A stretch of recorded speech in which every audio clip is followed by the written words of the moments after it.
లేదా విష్ణువుకే వరణిద్దాం అనుకుంటున్నాడు. చూడండి ఇక్కడ ఏదైనా పెద్దయినా 4 చేతులకు తెగ యుద్ధం చేస్తున్నావు, ఎందరితో పాపం, నీకు ఏదైనా వరణిస్తాం కోరుకో అన్నాడు. నవ్వుతున్నాడు. వాళ్ళు అడుగుతున్న మాట అడుగుతున్నది బాగుంది. తావప్యతి బలోన్మత్తో మహామాయా విమోహితో, ఆ తల్లి ప్రభావం చేత మోహితమైన బుద్ధితో ఉక్తవంతో వరోస్మత్తో ప్రియత ఇది కేశవం. వర అస్మత్త ప్రియత, మా నుంచి వరాలు కోరుకో అనగానే విష్ణువు ఏమి అడగడు. అవునా భవే తావత్యమే దుష్టౌ మమ పద్యాలు బావతి. అద్భుతమైన వరం అడిగాడు. ఏమిటంటే మీ ఇద్దరు నా చేతులు చావాలి.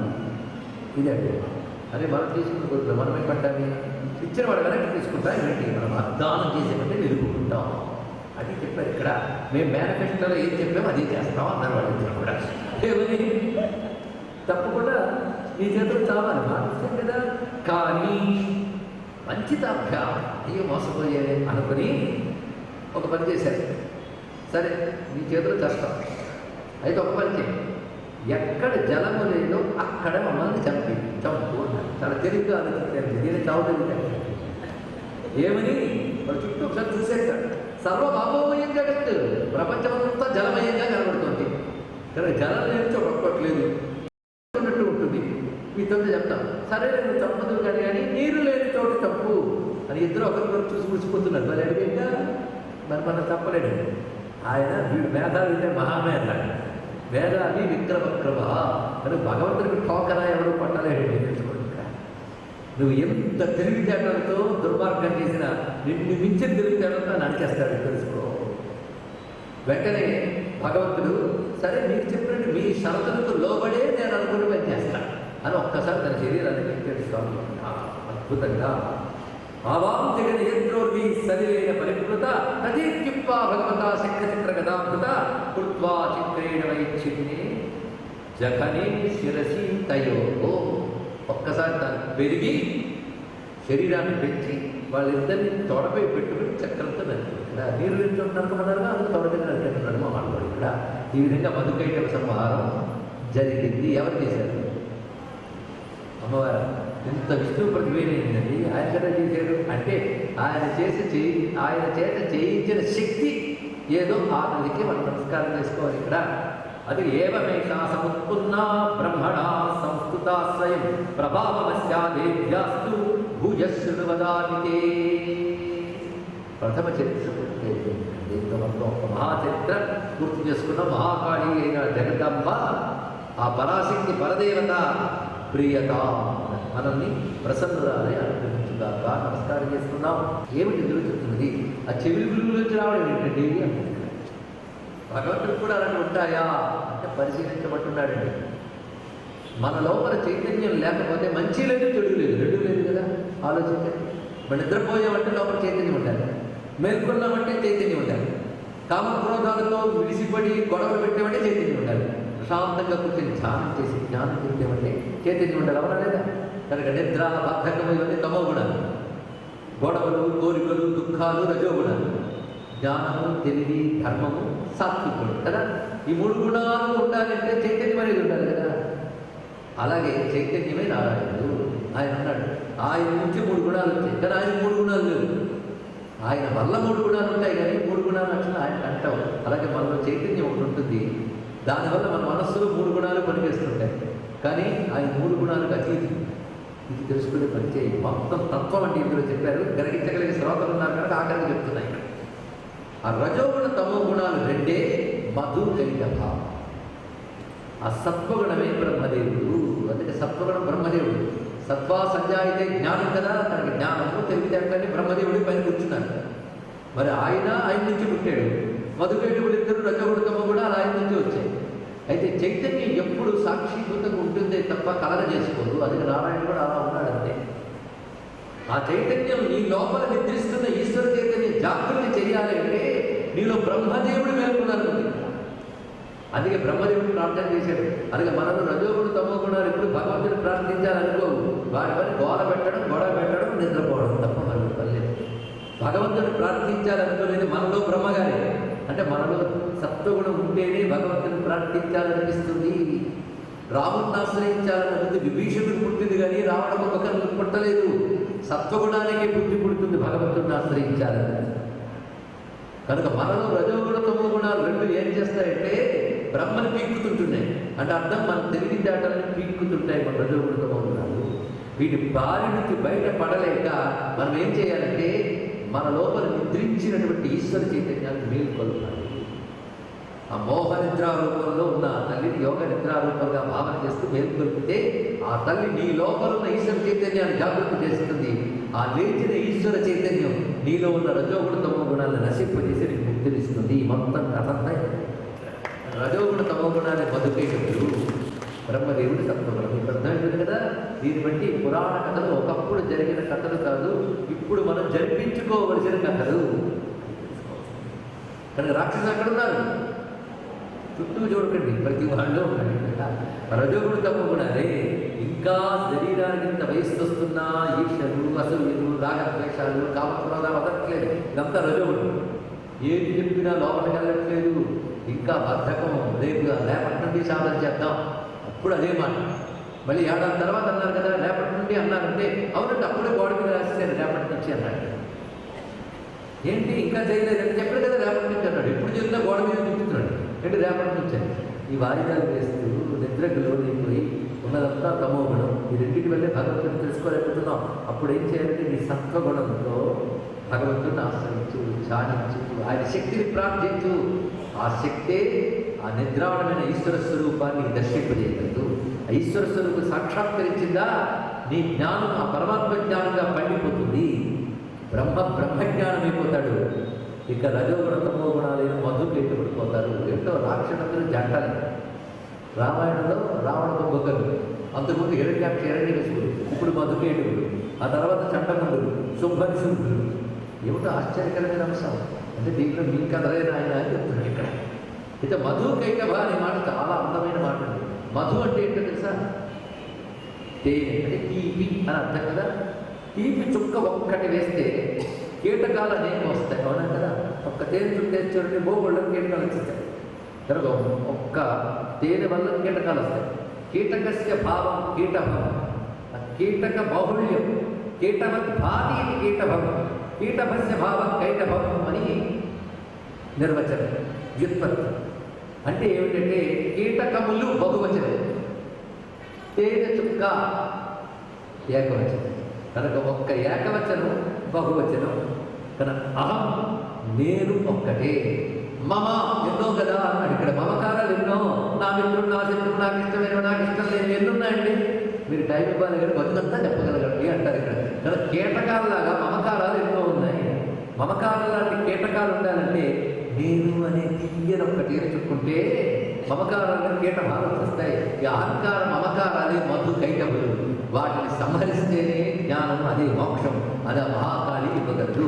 ఎందుకంటే కాళి నోరు తెరిస్తే అహంకార మమకారాలన్నీ నోట్లు వెళ్ళిపోతాయి. ఎవరా లేదా ఇక్కడ నేను నేను విరవిగో ఇలాంటి నేరులందరూ కాలం తినేసి ఆలోచించి కార్యరాలు రాజ్యములు కలగవే గర్భోన్నతి చెందరై వారేవి మూట కట్టుకని పోవం జాలరే ఊరుపై పేరే కలదే శిబి ప్రముఖులు ప్రీతి యశక్కాముల ఈరే కొడుకులు వారలను మరచరి ఇక్కాలం భార్గవ అన్నాడు కదండి మహానుభావుడు బలిచక్రవర్తి గారు.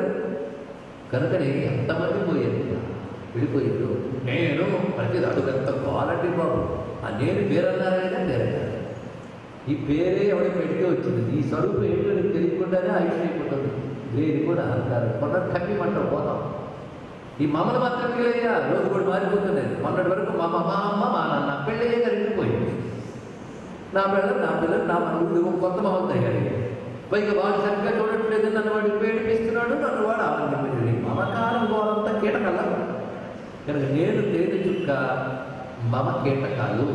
ఈ రెండింటితో బాధపడుతుంటే కాలం వచ్చి చప్పరికి లోపలికి లాగేసింది మొత్తం. అందుకే మహాకాళి ఒక్కటి అర్థం చేసుకుంటే అహంకారాలు మమకారాలు మిగలవన్న జ్ఞానం కలుగుతుంది.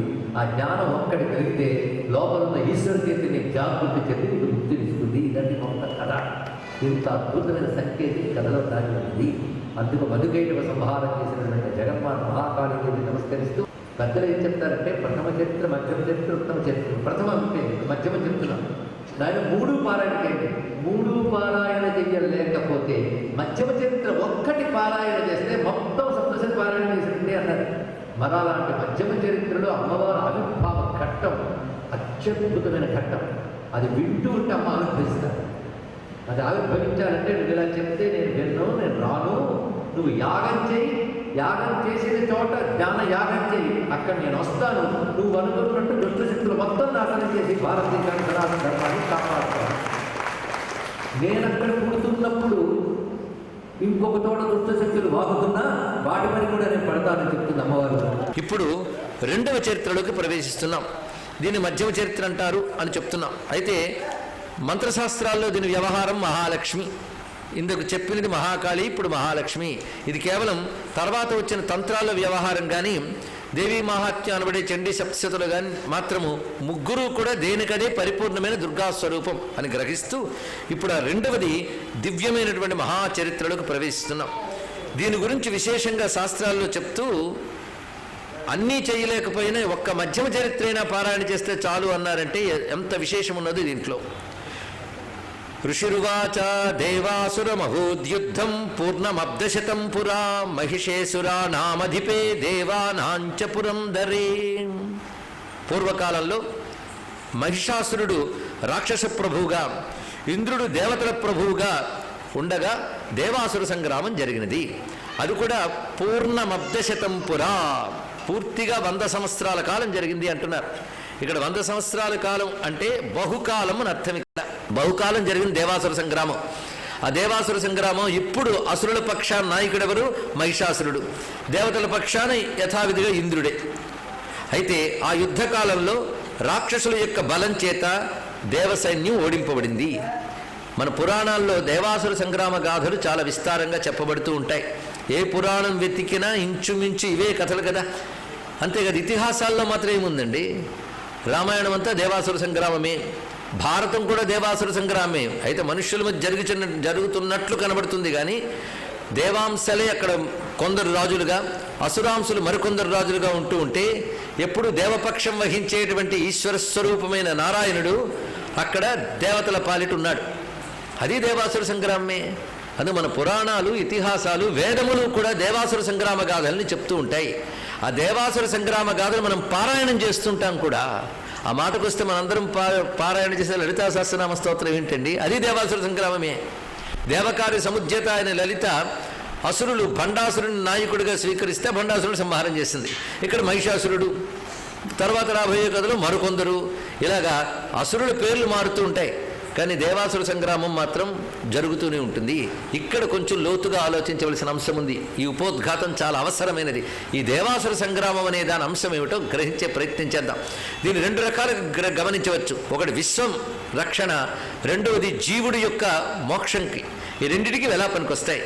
దేవాసుర సంగ్రామం అంటే యుద్ధాలే కదండి. యుద్ధాలు మనకు మోక్షానికి ఏం పనికొస్తాయి అంటే మన బ్రతుకు నిత్య యుద్ధం, అది తెలుసుకోవాలి. ఎప్పుడూ ఘర్షణే.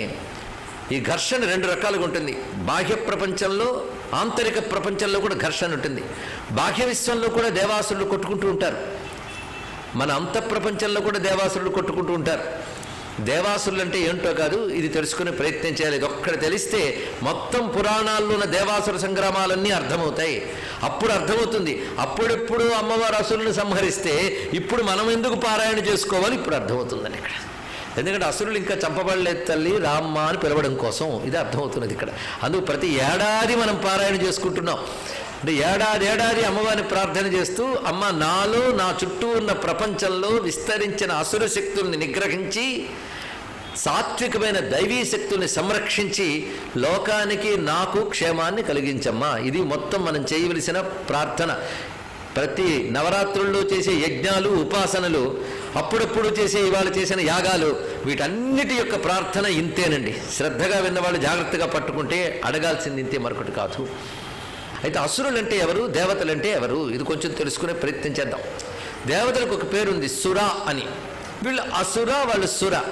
సుర అంటే సుమ్ రాతి ఇది సురహ అని ఉపమానం. మంచిని కలిగించే స్వభావం కలవారు సురలు. అంటే వాళ్ళకున్న శక్తులన్నిటితో వాళ్ళ లోకానికి క్షేమం కలిగిస్తూ ఉంటారు. అందుకు వాళ్ళు సురలు అన్నారు.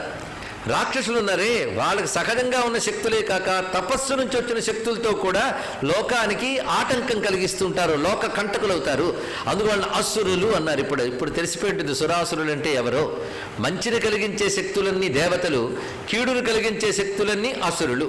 వీళ్ళు ఏ కాలంలో ఉంటారండి? 2 రకాల శక్తులు దయచేసి ఆలోచించండి. అన్ని కాలాల్లో ఉంటారు. కానీ దేవాసుర సంగ్రామం నిత్యం జరుగుతూనే ఉంటుంది.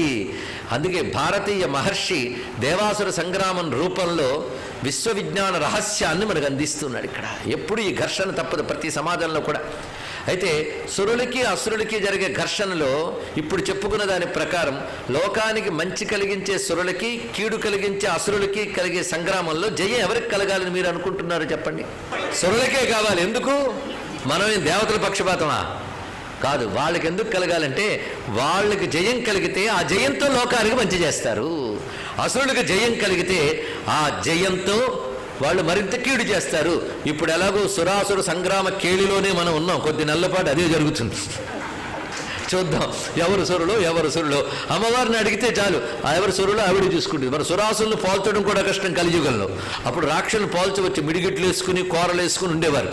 ఇప్పుడు అలా కాదు, అందరూ ఒకేలా కనబడతారు. ఎవరు రాక్షసుడు ఎవరు దేవత పోల్చడం కష్టం. ఆ పోల్చే శక్తి కూడా అమ్మవారి దగ్గరికి ఆవిడకి దండం పెట్టి కూర్చుందాం మనం అందరం. అయితే సురులు అసురులు బయట ప్రపంచంలో ఉన్నారని అర్థమైపోయింది. మరి మన లోపల లేరు. కావలసినంతమంది. అంటే ఈ బుద్ధి ధర్మం ఆచరించాలి, ధర్మాన్ని వినాలి, పవిత్రంగా ఉండాలి అనే బుద్ధి దైవీ ప్రకృతి. అందుకని ఇంద్రియాలను సుఖపెట్టాలి, ఆ సుఖం కోసం ఏదైనా చేయాలి, ధర్మాన్నైనా ఆవల తోసేసి అధర్మాన్ని ఆచరించైనా సుఖపెట్టాలి అనే ప్రవృత్తి ఆసురీ ప్రవృత్తి. ఈ 2 ప్రవృత్తుల మధ్య ఘర్షణ జరుగుతూనే ఉంటుంది బతుకంతా. అవునా లేదా? ధర్మాన్ని అంటిపెట్టుకుని సుఖపడదామా, ధర్మాన్ని వదిలేసి సుఖపడదామా అని ప్రతివాడు ఉదయం లేచి నుంచి ఘర్షణ. ఉద్యోగాలకు వెళ్తే అదే ఘర్షణ, ఇంట్లో ఉన్నా అదే ఘర్షణ. కొందరికి పాపం ఇక్కడికి వద్దామని అక్కడికి ఉందామని ఘర్షణలో అక్కడ ఉండాలని భావం గెలుస్తుంది, కొందరికి ఇక్కడ ఉండాలని భావం గెలుస్తుంది. అంటే అక్కడున్న వాళ్ళకి అసురులు గెలిచారు, ఇక్కడున్న వాళ్ళకి దేవతలు గెలిచారు. మొత్తానికి మన హాస్యంగా చెప్పుకున్నప్పటికీ కూడా మన ప్రవృత్తుల్లో 3 రకాల గుణాలు ఉంటాయి. సత్వ రజస్తమో గుణాలు. ఈ 3. ఇప్పుడు ఈ 3 చెప్తున్నామంటే సత్వరజస్తమో గుణాలు ఎక్కడ ఉంటాయంటే హిందూ పురాణాల్లో అని చెప్పకూడదు, మనలో ఉన్నాయని అర్థం. ఇక్కడ అందరిలో ఉంటాయి సత్వరజస్తమో గుణాలు. రజోగుణ ప్రకృతి మితిమీరితే వాడు కామయేష క్రోధయేష రజోగుణ సముద్భవ అన్నాడు భగవద్గీతలో స్వామివారు. రజోగుణ ప్రవృత్తి పెరిగిపోతున్న కొద్దీ కామక్రోధాల తీవ్రత పెరిగిపోతుంటుంది. కామం ఉండడం తప్పులేదు, క్రోధం ఉండడం తప్పులేదు, కానీ అవన్నీ నిగ్రహము ధర్మము చేతులు ఉంటే మనకి చెరుపు చేయవు, కొంత నయం. కామక్రోధాల తీవ్రత పెరుగుతూ ఉంటే ధర్మపు శృంఖలాలు కూడా తెంచేస్తాం. కానీ కామక్రోధాలు తీవ్రంగా పెరుగుతూ ఉంటే వాడు అందరినీ శత్రువులుగా చూస్తాడు, అందరినీ హింసిస్తాడు, హింసా ప్రవృత్తి పెరుగుతుంది. తనకున్నది చాలక తన తండ్రి కూడా దోచుకు పెట్టింది చాలక ఇంకా సమాజాన్ని దోచుకోవాలని ప్రజల్ని హింసించాలని బయలుదేరుతూ ఉంటారు. ఇవన్నీ రజోగుణ ప్రవృత్తి ఉన్నటువంటి వాళ్ళ లక్షణము. ఇదేంటండి ఇప్పటి కథ చెప్తున్నట్టున్నారు అంటే ఏం చేస్తాం, అప్పటి రాక్షసులు ఇప్పుడు వాళ్ళు ఒకటే ప్రవృత్తులు అంతే. కానీ రజోగుణం ఉన్న వాళ్ళకి కామక్రోధాల వల్ల క్షణం తీరుకుండదు, వాళ్ళు అవిశ్రాంతంగా కష్టపడుతూనే ఉంటారు. ఇంకా సంపాదించాలి, ఇంకా దోచుకోవాలి, ఇంకా సుఖపడాలి, ఇంకా ఇంద్రియాలను తృప్తిపరచాలి, ఇంకా రాగద్వేషాలు ఈర్ష్యాసూయులు ఇవన్నీ. మేము ఆధ్యాత్మికవాదుల్లో మాత్రం లేరనుకున్నారా? మేము చూస్తూ ఉంటాం. అందుకు రావణాసుడు కూడా ఎందుకు పూజలు చేశాడంటే అర్థమవుతుంది మాకు. అవి చేసిన వారికి కూడా వదలవు. ఏం చేస్తాం? ఈ రజోగుణ తమో గుణాలు అంత భయంకరం. ఈ రజోగుణ లక్షణం అదండి. తమోగుణ లక్షణం ఏంటంటే వాడికి కావలసినంత అజ్ఞానం ఉంటుంది, కానీ నీకు అజ్ఞానం రా అంటే ఒప్పుకోడు. ఎందుకంటే అజ్ఞానం ఒప్పుకున్నాడంటే కొంత జ్ఞానం ఉందని అర్థం. వాడు తన అజ్ఞానాన్ని కూడా ఒప్పుకోలేదంటే అంత కరడు గట్టిన అజ్ఞానం అనమాట. వాడికి పోని జ్ఞానం చెప్తావురా బాబు అంటే వాడు వెంటనే చెవులు మూసేసుకుంటాడు, లేదంటే చెవులు తెరిచే ఉన్నట్టు లోపలికి వెళ్ళదని అర్థం. ఇక్కడ ఎలా అంటే వాడు కొండ బోర్లు ఇచ్చినట్టు కర్ణాలు బోర్నించేస్తాడట. ఇప్పుడు మీకు పేరు అర్థమైపోయి ఉంటుంది, కుంభ కర్ణ. వాడికి ఒకటే పని, తినడం పడుకోవడం. అంటే పూర్తి తమో గుణం అని అర్థం. ఈ తమో గుణం ఉన్న వాళ్ళు ఉన్నారే వాళ్ళకి ఏది చెప్పినా ఎక్కదండి. జ్ఞానం అనేది వాళ్ళకి ఇసుమంత కూడా లోపలికి రానివ్వరు. వాళ్ళకు ఉన్నది ఏంటంటే ఇంద్రియాలను తృప్తిపరచడం, నిద్రపోవడం, నిద్ర, అంతకు తప్ప మరేమీ లేదు. వీడున్నాడే వీడి క్షణం విశ్రాంతి ఉంటుంది ఎవడికి? రజోగుణం గడికి. వాడు వీడి మీద దాడి, వాడి మీద దాడి, వాడికి తీసుకోవడం, వీడికి తీసుకోవడం, మొత్తం పోగు చేసుకోవడం. వాడు ఏడుస్తాడు, 10 మందిని ఏడిపిస్తూ ఉంటాడు. ఇక్కడ వాడు రావణాసురుడు. తెలిసిపోయింది కదా, 2 జంట రాక్షసులు. 3వ వాడు ఉన్నాడు. 3వ గుణం పేరేమిటి? సత్వగుణం. ఈ సత్వగుణం మనలో ఉంటేనే ధర్మం చేయాలని బుద్ధి పుడుతుంది, మంచి చేయాలని బుద్ధి పుడుతుంది, శాంతిగా ఉండాలి అప్పుడప్పుడైనా అని బుద్ధి పుడుతుంటుంది. ఇక్కడ శాంతిగా ఉండాలి, సత్యం పలకాలి, హింసా ప్రవృత్తి కూడదు, ధ్యానం చేసుకోవాలి, మంచి గ్రంథాలు చదవాలి, గురువులను ఆశ్రయించాలి. ఇలాంటి బుద్ధులన్నీ సాత్విక ప్రవృత్తి వల్ల కలుగుతాయి. ఇప్పుడు మళ్ళీ మన దగ్గరికి వద్దాం. మనలో ఏ ప్రవృత్తి ఉంది? ఎవరికి వాళ్ళు మనసులో అనుకునే పర్వాలేదు. 3 ఉన్నాయి, ఒప్పుకోవాలి.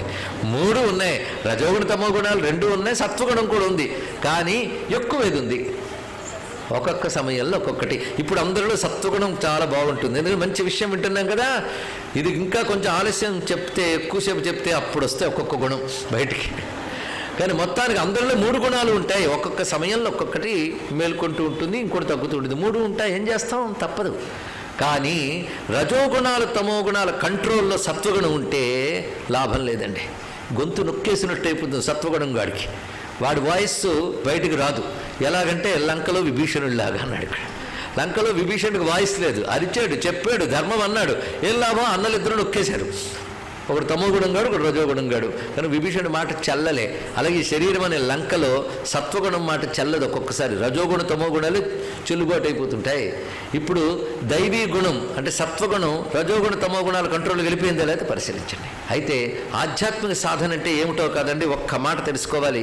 రజోగుణ తమో గుణాలని నిగ్రహించుకుంటూ సత్వగుణాన్ని పెంచుకోవడమే ఆధ్యాత్మిక సాధన, ఇంకొకటి కాదు. ఆలోచించండి. ఇక్కడ ఒక్క మాట ఇంటికి కాగితం మీద రాసుకుని వెళ్ళి ఇంట్లో చూసుకొని మళ్ళీ 10 మందికి వాట్సాప్ పంపడం కాదు, అది కూడా వచ్చింది. ఇవి వచ్చిన తర్వాత సందేశాలు ప్రపంచానికి పంపించేస్తున్నాం, లోపల ఉంచుకోవట్లేదు. అది వచ్చింది ప్రారంధం అండి. వెంటనే ఇది చాలా ప్రారంధం. జాగ్రత్తగా వినండి మరొక్కసారి. వాట్సాప్లు పంపాలన్న ఆలోచన పక్కన పెట్టి రజోగుణ తమో గుణాన్ని నియంత్రించుకుంటూ సత్వగుణాన్ని పెంపొందించుకున్నటయే ఆధ్యాత్మిక సాధన. ఎందుకంటే సత్వగుణం అభివృద్ధి చెందుతూ ఉంటే సత్వాత్ సంజాయతే జ్ఞానం. సత్వగుణం పెరుగుతుంటే మనకి జ్ఞానం వస్తుంది, ఆనందం లభిస్తుంది. జ్ఞానానందములు సత్వగుణం వల్ల లభిస్తాయి. అది సత్వగుణం పెరుగుతున్న కొద్దీ శుద్ధమైన ఈశ్వర జ్ఞానం, బ్రహ్మజ్ఞానం లభిస్తుంది. దానివల్ల కావలసిన బ్రహ్మానందమనే మోక్షం లభిస్తుంది. అందుకే సత్వగుణం గుణాతీత స్థితికి తీసుకెళ్ళడానికి పనికొస్తుంది. అందుకే సత్వగుణం పెంపొందించుకుంటూ ఉండాలి, రజోగుణం తగ్గుతూ ఉండాలి, తమో గుణం తగ్గుతూ ఉండాలి. ఉంటే ఉండనియండి, కానీ సత్వగుణం కంట్రోల్లో ఉంటే చాలా బాగుంటాయి ఇక్కడ. కానీ ఆరెంటి కంట్రోల్లో ఇది ఉందనుకోండి ప్రమాదకరం. అయితే ఒక్కొక్కప్పుడు కాలం ప్రతికూలించినప్పుడు వాటి కంట్రోల్కి వెళ్ళిపోతూ ఉంటుంది.